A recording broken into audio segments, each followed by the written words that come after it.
তুই যে কবুতর পালস, কবুতর পাইলা লাভ কি? বাড়ির সামনেতে ছেড়ে দিলে তাইবো না, এর থেকে ভালো ছাগল পাল, বাড়ির সামনেতে ছাড়লে আয়া পড়বো। এই বেটা বাড়ির সামনে থেকে কিল্লেগা আমার কবুতর আমি যদি নিয়ে 20 কিলো দূরের থেকে নিয়ে ছাড়ি, আমার কবুতর আবার আমার বাসায় আয়া পড়বি, বাজি লাগবি। হওয়ায় লাগমু। দাঁড়া খাঁচা লই আহি, গাড়ি ভাড়ার টাকা সব তুই নিজে দিবি। কি ভাই কবুতর লিয়ে কই যাইতাছেন? আরে ওই কয় এই কবুতর নাকি 20 কিলোতে ছাড়লে আয়া পড়বো। জীবনও কবুতর এডি আইবো না। আমারও তো কথা এটা, আয় চল তো ঘুরে আহি। না ভাই আমার একটা কাজ আছে, জায়গা আমি।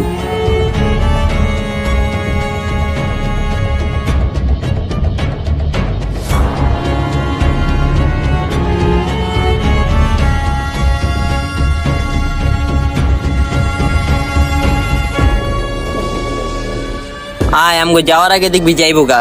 পাইছিস কবুতর কইন না, এটি কবুতর, এটি মানুষ না।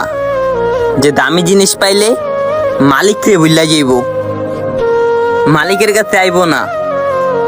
এটি লাখ টাকা দিয়ে আটকে রাখতে পারবি না বেটা।